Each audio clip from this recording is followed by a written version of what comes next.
Once there was a man named Jeremy Coons. He lived in a small Utah town called Camas. One day he and his family were traveling down the road and saw a bunch of runners struggling up a hill along the side of the highway. The family was interested in why these people were all running up this particular stretch of highway. It was not a place that normal people would run. As we all know, Ragnar racers are not normal. Jeremy and his family were runners, having caught the terminal illness from their father. Inquiries as to what the runners were involved in led them to discover the Wasatch Back, the mother of all relay running races. A team was formed, and Jeremy, his wife, sisters, and others became Ragnarians. Jeremy loved running in the Wasatch Back because he could enjoy it with friends and family. When he wasn't actually running in the race, he was training for it and talking about it. I thought he was nuts. Running was the last thing that I ever wanted to do. I hadn't caught the disease yet.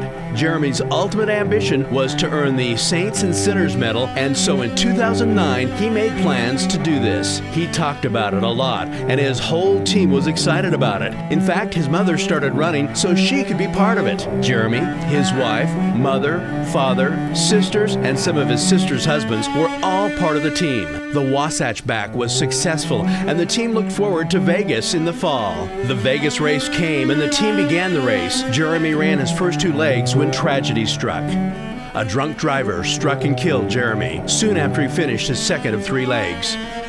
Needless to say, his family, I'm his wife's oldest brother, was devastated. Jeremy was killed on October 10th, 2009, doing one of the things he loved most, running with friends and family. In the week following his death, several of us came to the same conclusion, independent of one another. I approached my little sister, Jeremy's wife, asking if there was a spot on her team. She indicated it was unlikely a spot would be available. I was discouraged, but decided if I was going to run in Jeremy's memory, I better take matters into my own hands. I subsequently formed my own team and began to recruit. At this point, I figured I was the only member of my family that crazy. As the funeral arrangements were finalized, and as we attended the funeral, I discovered that my brothers and other sister wanted to run with me. The team eventually consisted of me, my 3 brothers, a sister-in-law, my other sister and her husband, a cousin and his wife, and a friend of mine from the gym. We ran the Wasatch Back in 2010 for Jeremy.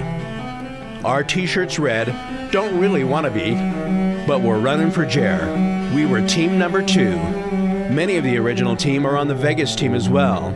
We are still running for Jer. Look for us in Vegas. We're Team 91.